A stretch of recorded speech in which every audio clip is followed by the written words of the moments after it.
This is Dateline News and Conversation.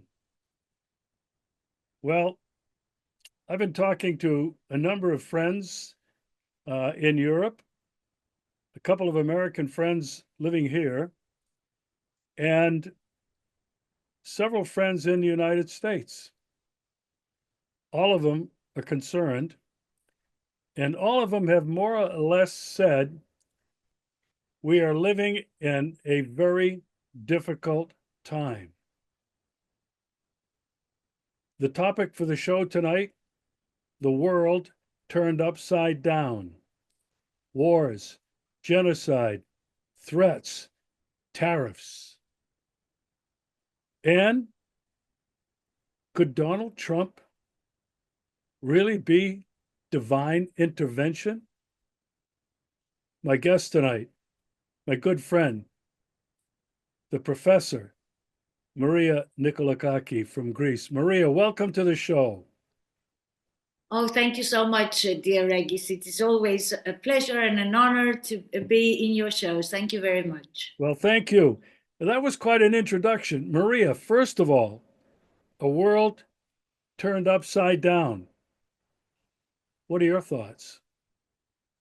Well, if one is carefully observing what is going on right now, it's like the evil has been presented as good and the good has been presented as evil. This is a spiritual, but also political, economical, and geopolitical aversion of reality. And we can start, maybe I would say, the most obvious paradigm in this upside down world is how the Palestinian fight is presented by Western governments as something that Israel should pursue. It's Israel's right to do it. And at the same time, everyone with a heart and a brain can understand that this is a false narrative. Actually, it was yesterday, and this is very important, I think, and very crucial to the talk that we'll be having today. Yesterday, Ursula von der Leyen came out and said that the EU is guided from the Talmud, not even the Torah, from the Talmud. And this actually is blow-minding, because how can a Christian continent be led by the Talmud? If anyone knows what the Talmud is, then one can see that it's the opposite of the Bible and Christianity. And in the Talmud, you have Jesus being boiling in sacraments. So it's really the upside down world in one sentence, I think. And we should also see how everything doesn't make any sense to normal people, and we say they've gone crazy, right? All the Western leaders are going crazy, and we can see what in Ukraine that they have been defeated. 50 and so countries have sent their weapons, their strategic thinkers of war, to Ukraine, and Russia was alone and defeated NATO powers. And you see all these leaders trying to pretend that Russia is bad, Russia is going to invade us, let's loot taxpayers' money to make an arms weapons and arms ready to stop Russia from invading us. If this is not an upside down world, like the West went into Ukraine to decolonize, as they say, Russia and turn it into bits and pieces, as Kadia Kallas and others have said. And now Russia is going to invade Europe. Why should Russia ever want to do that? I mean, it's got all the land it needs, it's got all the resources. So, is this not an upside down world? If you want there are many examples of how they are trying through gaslighting and psychological warfare to actually put us in the corner and try to present that evil is good and the good is evil. But because these are dark powers that are controlling us, and they are not with the people's interests. And it's no wonder how Europe has been literally destroyed, and USA. The West has been destroyed financially, spiritually, and in every way, especially from 9/11 onwards. Maria, I'm glad you started out with evil is good, and good as being presented as evil. And you gave some really good examples of that. Uh, First of all, the narrative of the West, all of Europe, it seems, at least the leadership, the United States, as you said, it's saying Israel has the right. Well, this is a genocide. And anybody that can look at any of the video or the thousands of photographs of Gaza completely leveled, how anybody can look at the pictures of tiny children that have died or are dying of malnutrition, children that have been shot in the head, hundreds and hundreds of people wrapped in sheets, whatever linen they wrap them in, and being prepared for burial. How anyone can say that this is a right of Israel. I don't even want to go into Israel's history, the Balfour Agreement, the Rothschilds. I don't even want to go there, but it's an illegitimate state. It's not a religion. As you pointed out, those Zionists, they do not follow the Torah. They don't follow, if anything, they follow the Talmud. And so this is the perfect example of evil, of insanity, of a world, the Western world anyway, completely turned upside down. You mentioned the witch from the West, Ursula von der Leyen. Oh my God. I didn't know that she came out with this statement yesterday that the EU is guided by the Talmud. Oh my God. Talk about a world turned upside down, a continent. Well, I don't believe the people in Europe believe that. That's one thing. I think it's these leaders in Brussels who are they've lost it. They're being controlled by evil. There's no other way you can look at it. Maria, as I listen to what's coming out of the EU, Brussels, they're preparing for war. They're warmongers. I cannot believe the German people. And Landwehren is a German, descendants of Nazis, by the way. They're telling their people, prepare for war. That they're saying, you better stock up on rations for 4 or 5 days. How insane is that?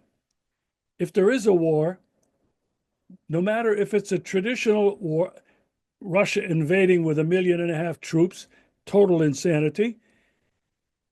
How are they going to survive on 4 days of rations stocked up? If it's a nuclear war, forget it. All of it's going to be radioactive dust. And then finally, you mentioned the narrative about Russia. Well, that has been completely turned upside down since the very beginning. In fact, when I say the very beginning, We could go back centuries to the Swedes in the 13th century when they invaded and Alexander Nevsky turned them back. And then in every other century, I don't have to go into all the wars, but I just go up to Napoleon. He invaded. Russia didn't invade France. Napoleon invaded. Why? Break up the country, steal its resources. World War II, Hitler. Break up the country, steal its resources. And then, since World War II, the United States and all of Europe have demonized the Soviet Union and then Russia. Why? The same basic reason, I believe, Maria. Conquest, the theft of land and resources. Break it up, steal its resources. And how can they get their populations behind it? By lying, by painting Russia, the Soviet Union, Ronald Reagan, the evil empire, a godless nation. And the same thing now with Russia and President Putin. He's worse than Hitler. That's a world turned upside down. That's presenting truth as fallacy. It's very troubling.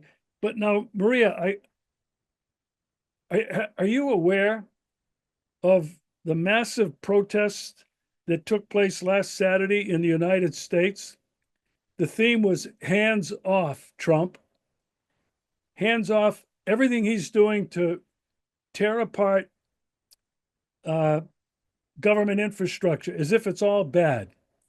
You know, doing away with the social safety net, what's left of it, deporting people, just indiscriminately grabbing them up, sending them to other countries, and sending some to prisons. And so there were millions of people across the country on Saturday coming out in force. I've never seen protests this large, telling Trump basically hands off. And the sad thing about it is these people were telling Trump, get ready for this, hands off NATO. They don't want Trump to abandon NATO. I mean, these were anti-war activists, peace activists.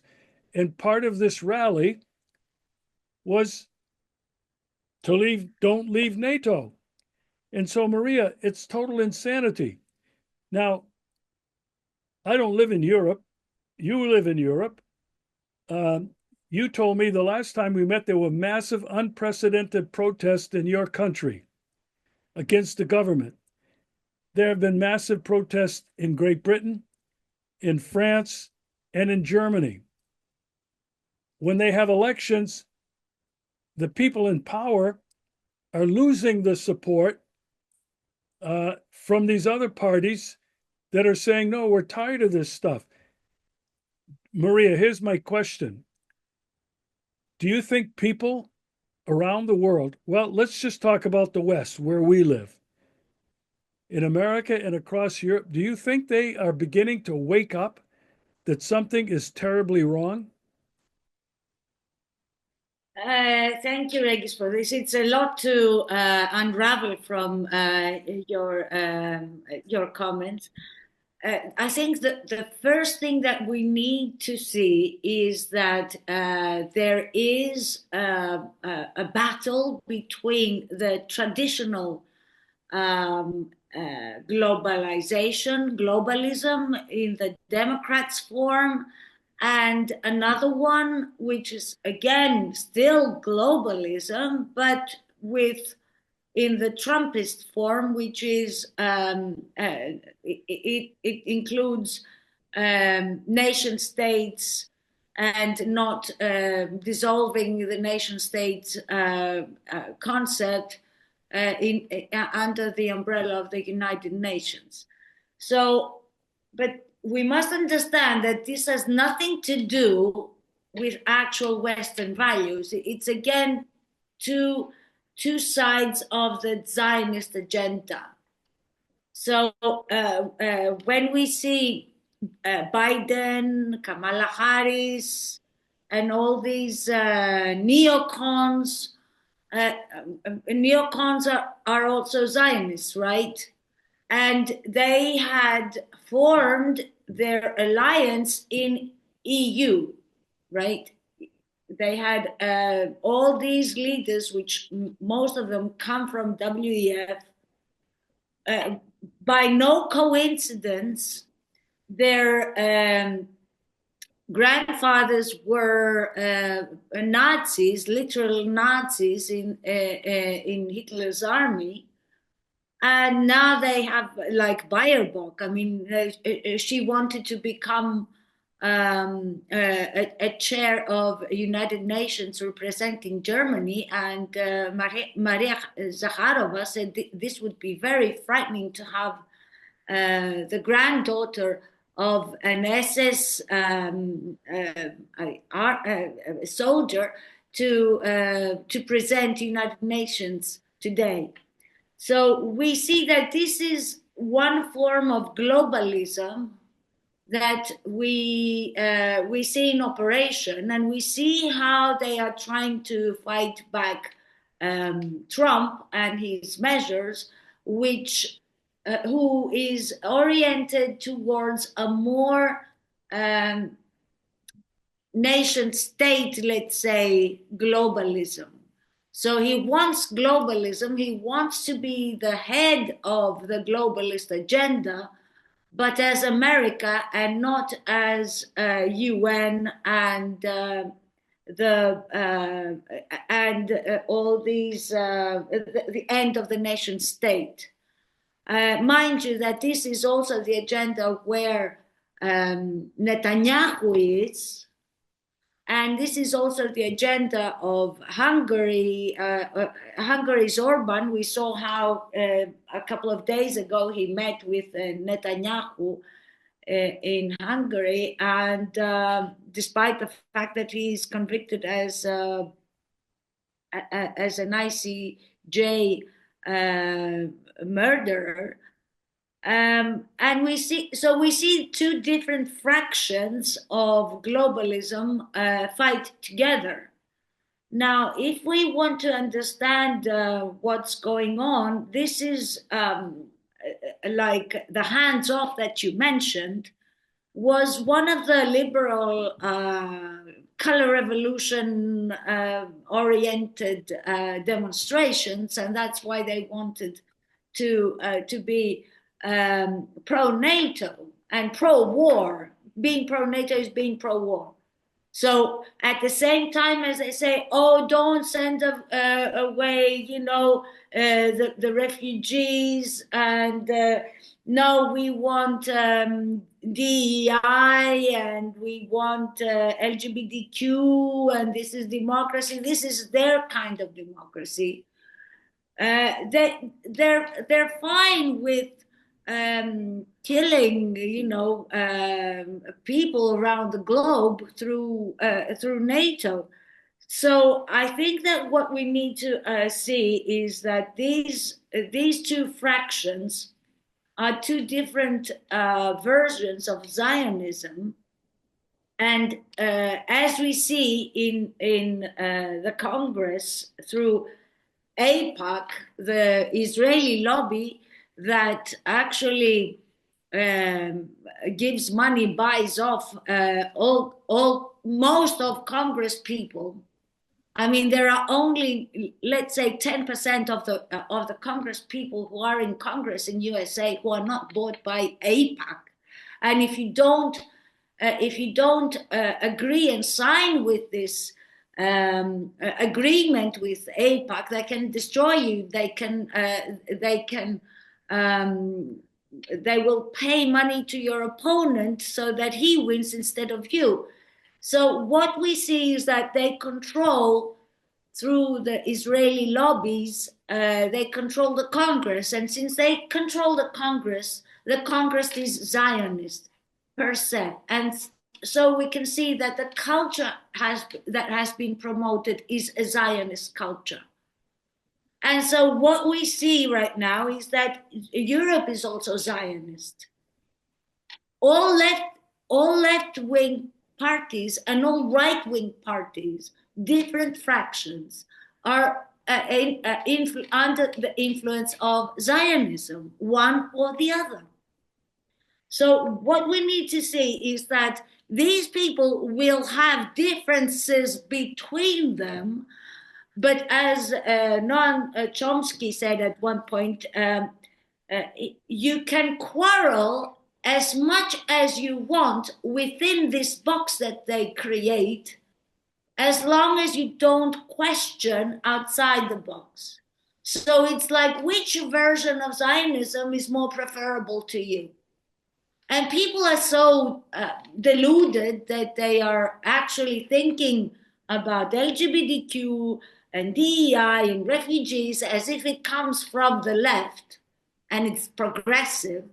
But it's the same thing, controlled both sides. Nationalism, as Orban is supporting, and globalism as all these, let's say, left wing. I mean, this is not even left wing. Left wing, in my time when I was young, was about class. It wasn't about identity. How did it come about?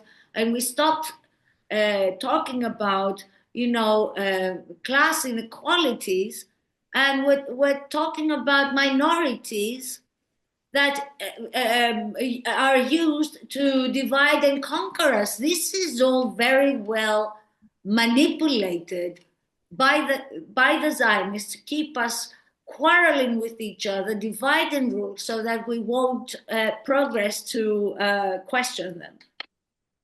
Okay, Now, Maria. you also said, Go ahead. another. Continue.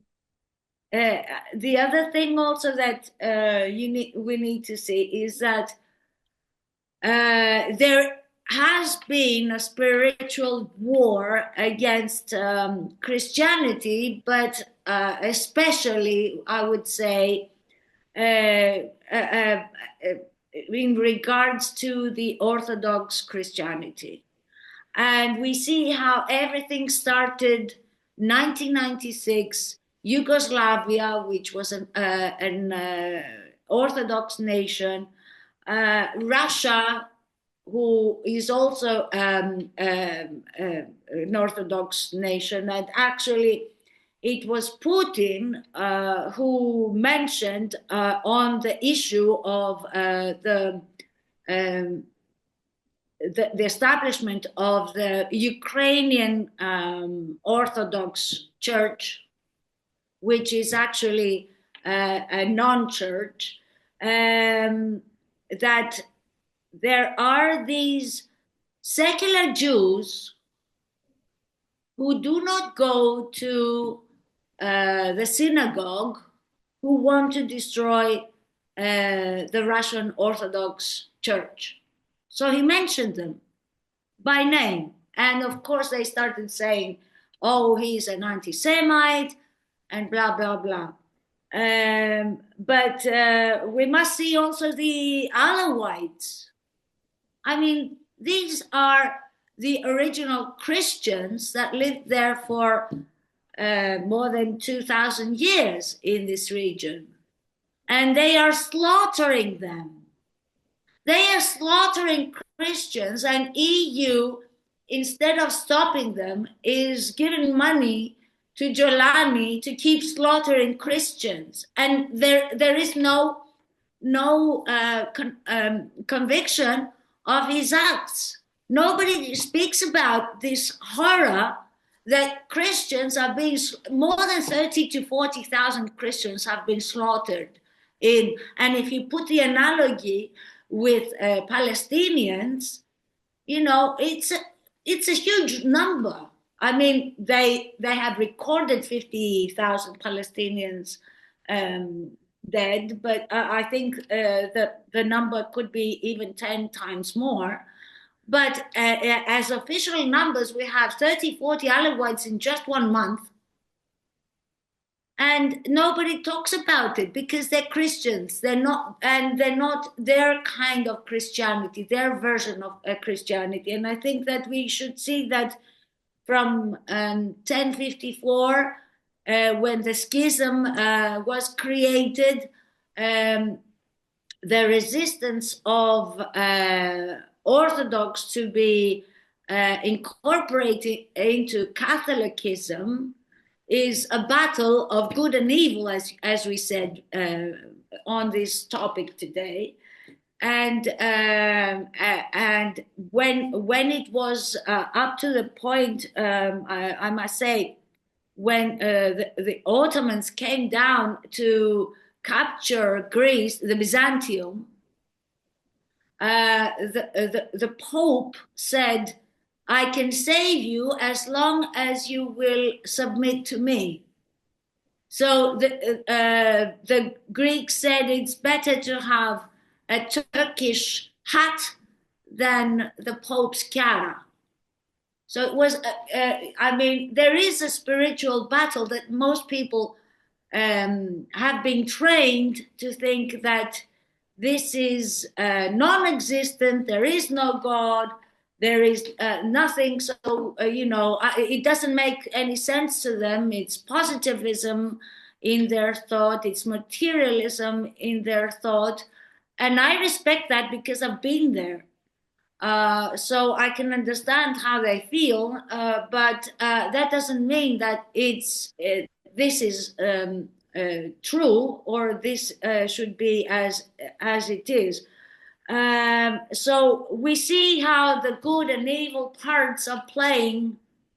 They're playing ball, and people are confused in the middle because they can't understand what is going on. That's the point that I'm trying to make.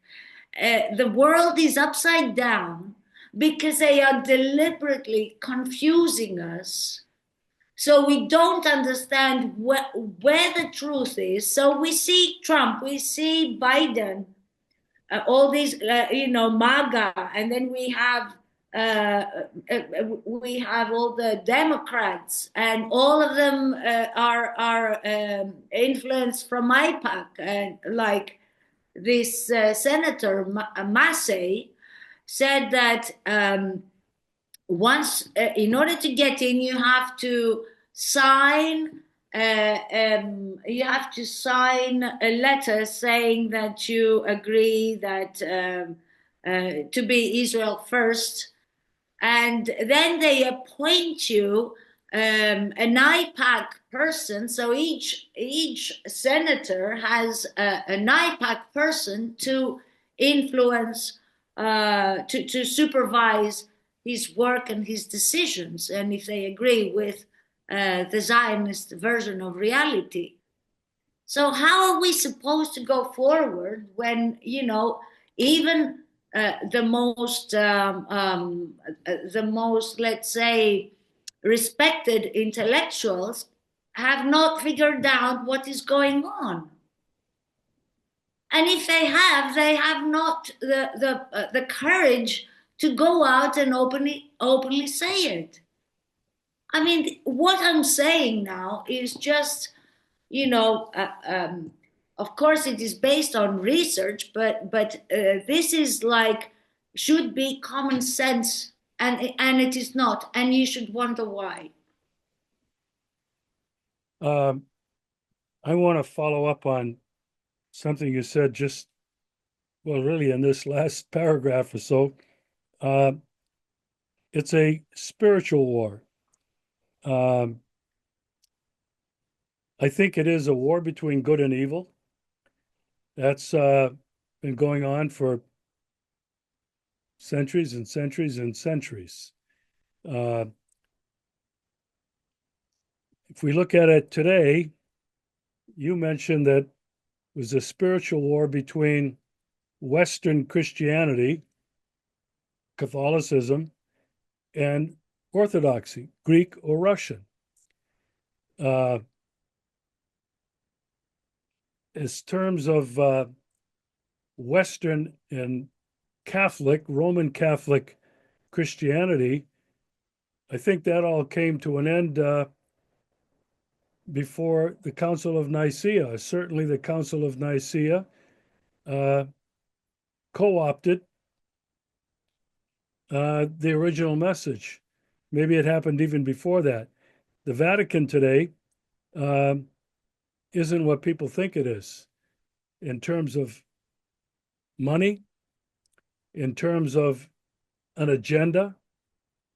And I do think that Orthodoxy has for centuries been at odds with and opposed to the West.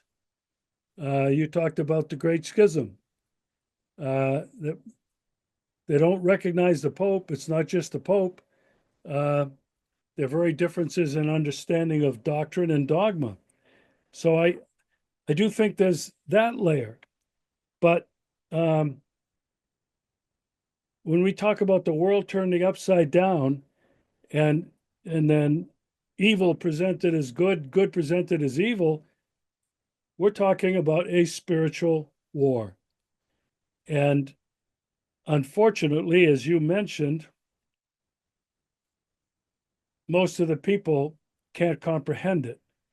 Most of the people are overwhelmed. In fact, the term, the world turned upside down, means everything you once believed in is now the opposite, or you can't understand it. I think this is a huge problem. I mentioned at the top when I was talking about protest, I asked, do you think people now are beginning to at least wake up that something is terribly wrong? I do. That's what I see in these protests. I see it when I talk to my friends in the United States, some of my friends in Europe. Uh, they feel that people are at least coming to an awareness, a consciousness that something is terribly wrong.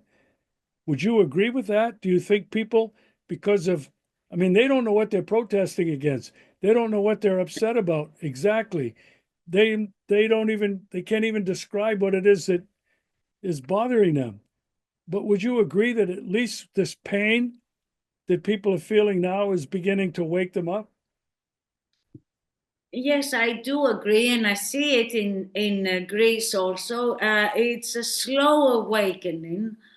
I must, though, point out that there are also very serious dangers with this, and I'll explain my thoughts. The point right now is that people have lost trust in politics.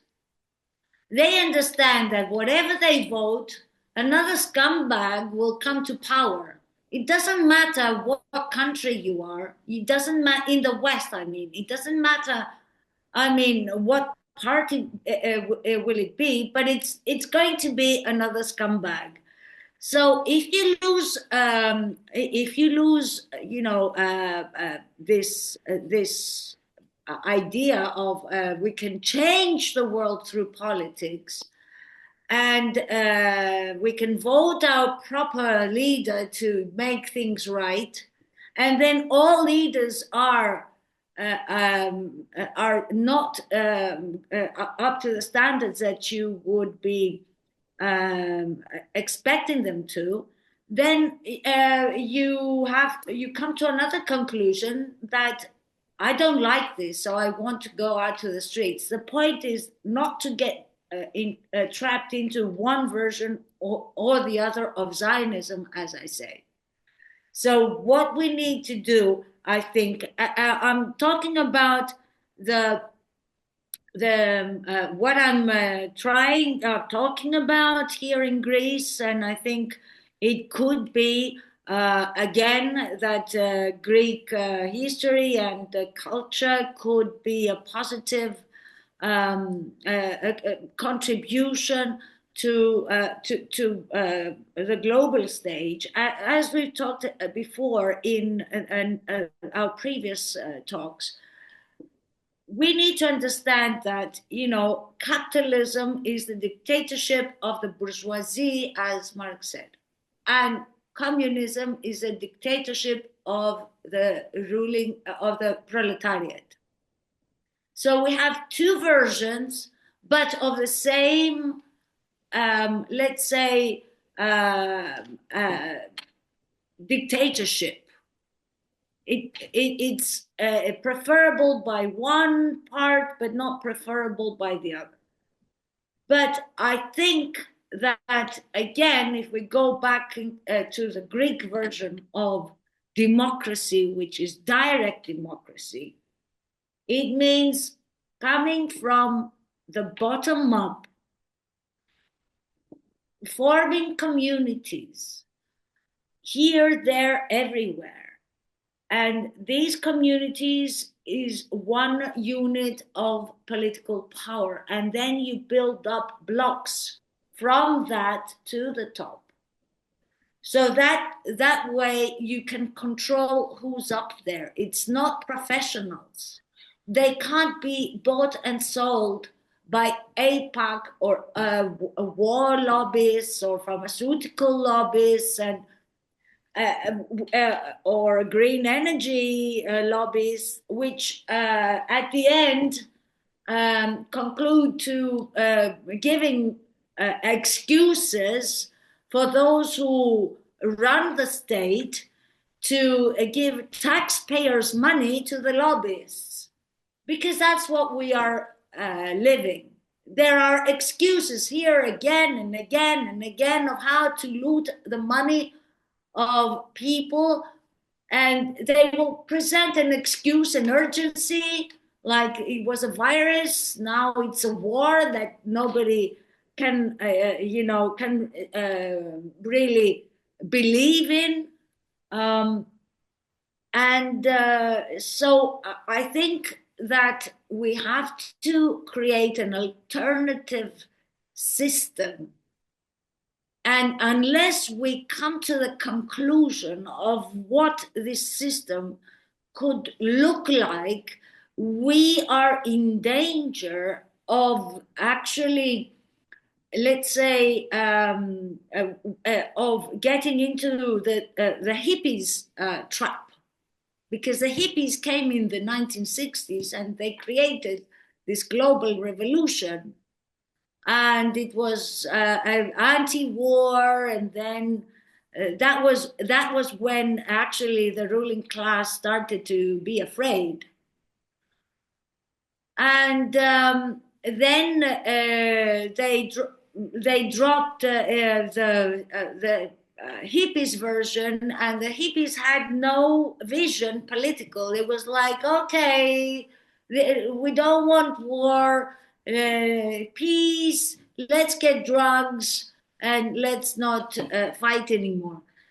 What happened is that without a vision to go forward, you can lose your way out of the situation that endangers your survival. So we had that failed revolution, social revolution. It was it included some political parties, but it was a social revolution.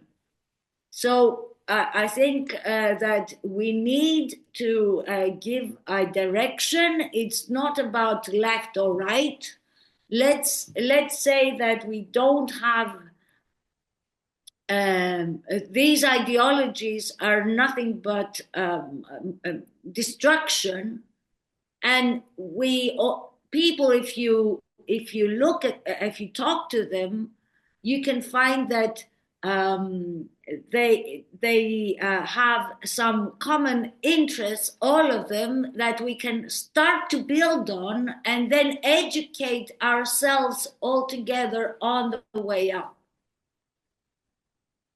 in order to create a society that we need. Yeah, I absolutely agree with your last comments. It's about a new vision that has to be shared. It's about creating a new alternative system. And I think it's about understanding a different version of democracy, as you pointed out, the ancient Greek version, like building stones, one upon another, starting from the bottom, going to the top. Very good insights. With what little time we have left, I want to to see what you're thinking about the wars, the genocides that we've been talking about, threats of war, Trump on Iran, China, even Russia. Um, I said part of the title for this show would be Trump. Could this be divine intervention? What I meant by that was kind of uh, sarcastic. Trump believed that God intervened and saved him from that bullet wound to the ear, if that even happened. But if we're thinking about a a war of good against evil, could it be that the divine intervention was placing Trump in the White House to bring about a collapse of the old world order, to bring about a collapse of Western economy, Western politics, Western culture? Because this is, to me, seems to me what Trump is actually doing. He's destroying the United States from the inside out, and he's destroying everything else that the West represents. In the context of a spiritual war, a war of good against evil, do you think maybe finally the divine is showing up? Well, Regis, it's like, the world again is upside down, and you might think that he's working, knowingly or not, for us. But what he's trying to do is, in his twisted mind, because he said he thinks he's like a messiah of some sort. So what he wants to do is to bring down the dollar, bring in, the digital currency, to bring in what he opposed, which is the New World Order. He wants to be remembered as the most favorable president that Israel had. He wants to protect Israel from its viciousness itself. What we see right now is that he's deliberately bringing down the construction of the old world to bring in the new world order. And with that, he goes into these messianic plans to build the third temple. It must be under him, they say. So they're expecting these attempts that they have been prepared for this for decades now. But they have the Temple Institute ready. They have all the architecture plans. They have the red heifers where construct. I don't know if they were actually coincidentally brought or they were DNA made, because they said they couldn't find a red heifer for more than 100 years, and suddenly they found five of them. They have to be some specific characteristics, like they should not have one hair which is not red. All their hair should be red. And so they want to sacrifice it, and they have already nominated the pure boy who would do the sacrifice of the red hair. And so they're pursuing these plans of building the third temple of Solomon. Now, if you see what that means for why they're doing it, they want to bring their Messiah. And what their Messiah is under these,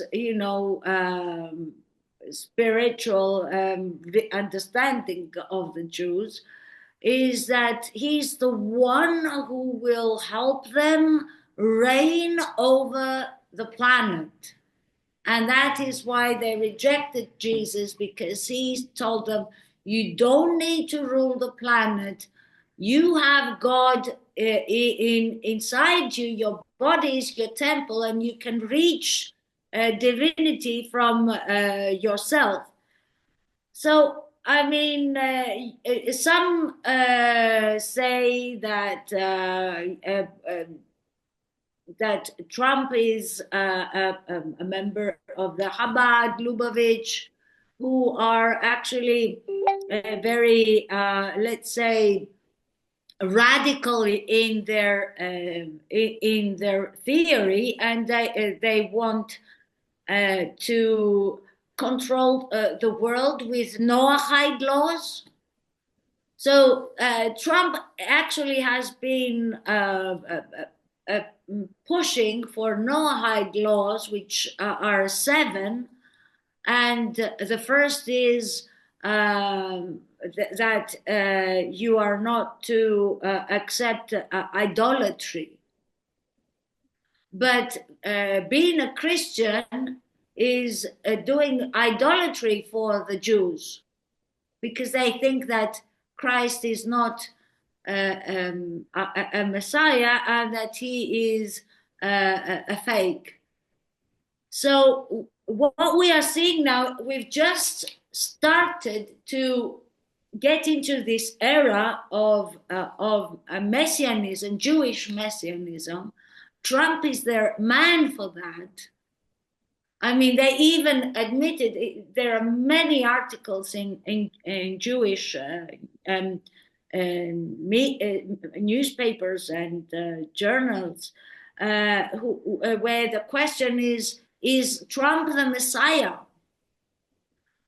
Mind you that they have already had 50 messiahs, false messiahs, come and go. But it's so they will be looking for their Messiah, and they are trying to find a way to get their Messiah to rule the world. Now, if you see one of their messiahs, for example, was Sabbatai Zvi in 1666, who prophesied redemption through sin. He said, if you can't, we can't become so divine to go to heaven. So what we need to do is to destroy all moral codes and go to evil, and through sin, then we can be redempted and, go to our beloved place. So these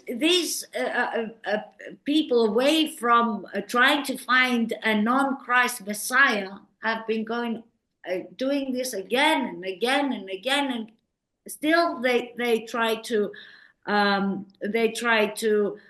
do it.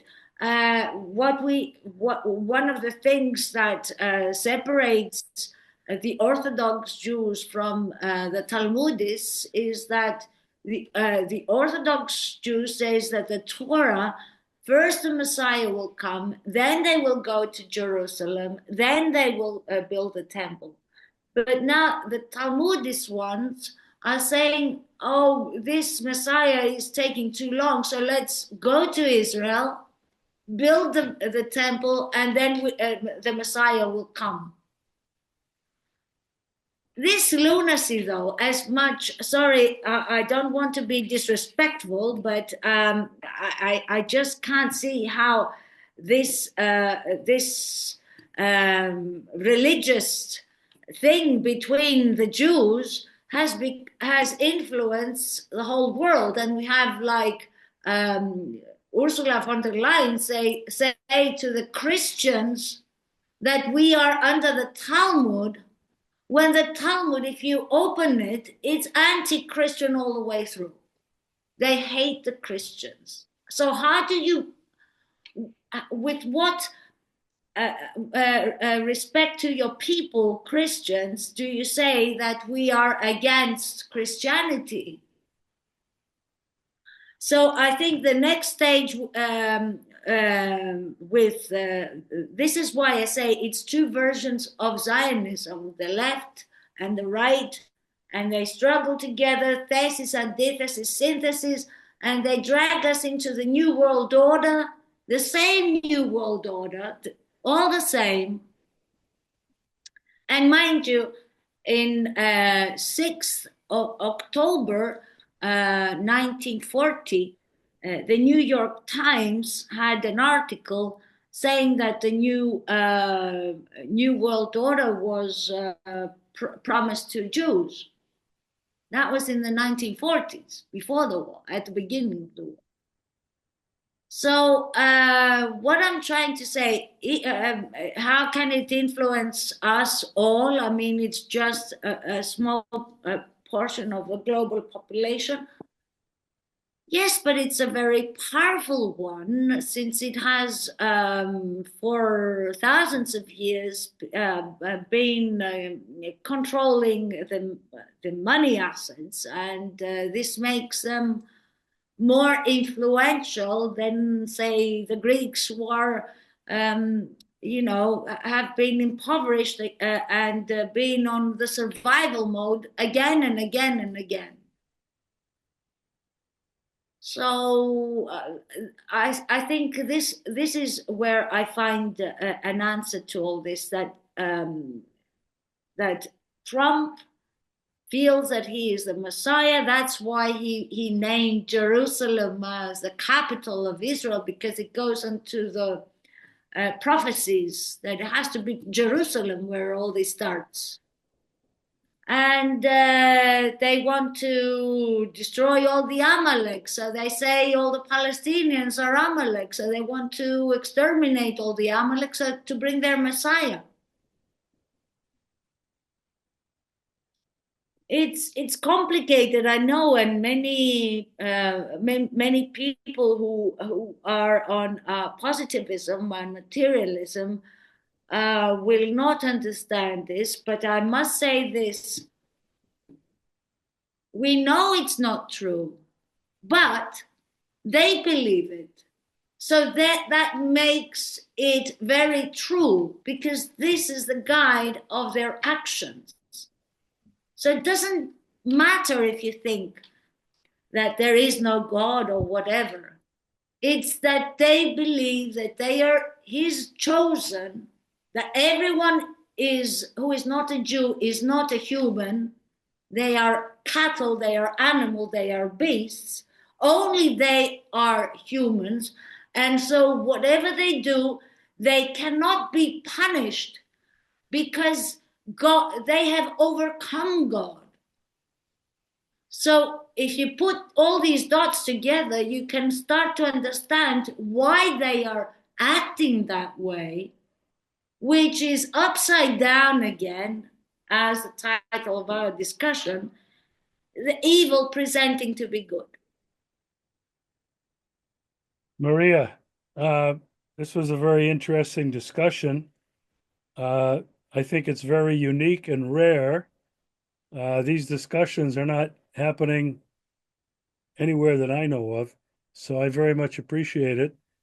We'll look forward to having you back again real soon. Thank you, dear. It's always my pleasure and my honor. And, we are friends, so we are, it's also a joy.